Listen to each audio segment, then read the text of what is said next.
parure rouge et carottes sauvages. Tout était prêt. Ils allaient enfin fêter un Noël normal. Dans une grande salle, toute décorée de tentures rouges, il y avait une grande table, avec une belle nappe, rouge elle aussi. 15 couverts étaient disposés tout autour. Les assiettes étaient dorées, les couteaux en argent et les coupes en cristal. Devant chacun des sièges, en orme sculpté, il y avait un écriteau avec le nom de chacun des invités. Balthazar Octavius Barnabé Bob Lennon, Théo de Silverberg, Shinda Cory, Grunleck von Crane, Enoch, Arcana, Icare, Bragg, Clémentine, aussi connue sous le nom de la petite fille, Hans, Elisabeth, Victor Oppenheimer, Sanguinus, Vendis et enfin le duc, le père de Vendis. 15, le compte y est. Balthazar était occupé à rectifier quelques détails.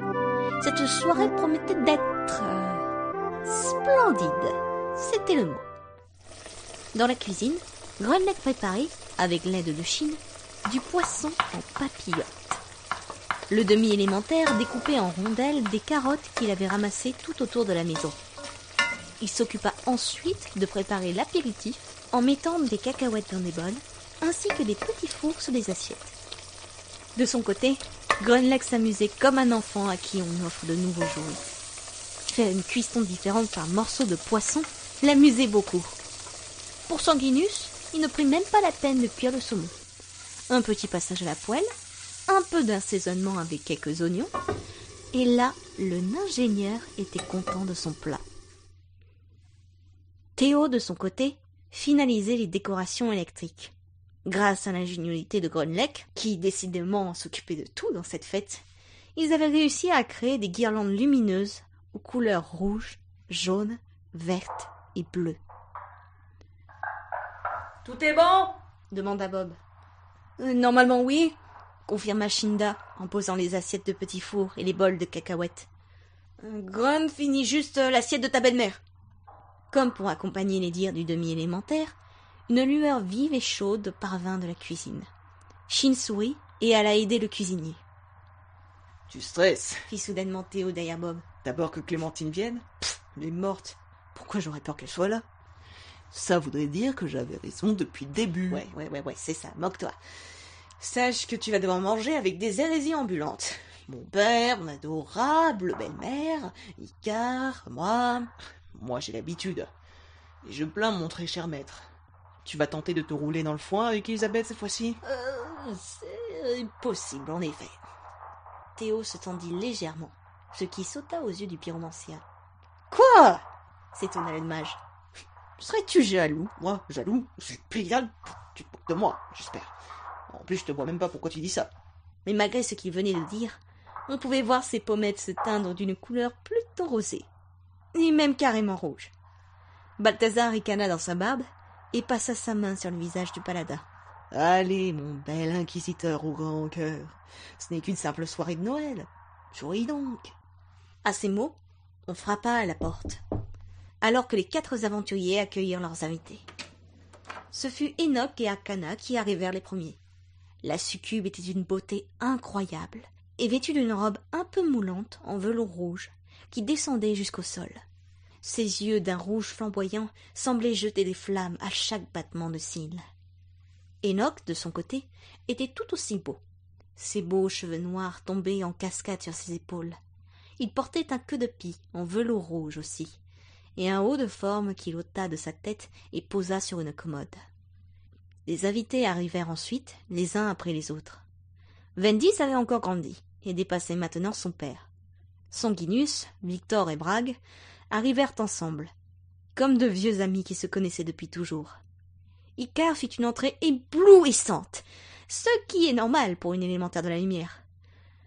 Tous les convives se retrouvaient avec joie. Bob était un peu tendu avec sa chère belle-mère, tout comme Victor avec Enoch et la succube. Bragg fut surpris de ce qu'était devenue sa garde du corps, et il s'approcha d'elle. « T'es encore vivant, toi ?» s'exclama Arcana avec un sourire moqueur. « Mon corps est en scénarium. Personne ne peut me tuer. pas même la mort en personne. Tu n'as plus rien à voir avec la petite lancière d'autrefois. Tu es encore plus belle que dans mes souvenirs. Messire l'intendant, Messire l'intendant, fit Enoch en souriant. je pourrais croire que vous faites du charme à ma femme. Faites attention, je suis du genre jaloux. Vraiment, murmura Balthazar dans sa barbe. Je pense que c'est plutôt Arcana d'être jalouse. Le diable se tourna vers son fils, leva un sourcil et reprit sa conversation avec l'intendant. Soudain, on frappa à la porte. Théo alla ouvrir. Et quelle ne fut pas sa surprise quand il vit sur le palier Hans, sa tante Élisabeth et Clémentine, assis sur une chaise roulante. « Bonjour, seigneur Paladin, » dit la tante en souriant. « Ah, tu vois bien qu'elle est pas morte !» hurla l'inquisiteur à Bob. « Je te l'avais bien dit !»« Théo, tiens-toi en présence d'une dame !» s'exaspéra le pyromancien. « Je vous en prie, gente dame, entrez, entrez. » La tante de Hans sourit et entra, poussant la petite fille dans sa chaise roulante qui sursauta à la vue du paladin. Hans entra tout excité et regarda Victor avec des yeux brillants. « Vous êtes paladin, vous aussi ?» demanda-t-il avec innocence. « Je fais partie de l'Église de la Lumière, mais je suis magister plutôt. C'est différent.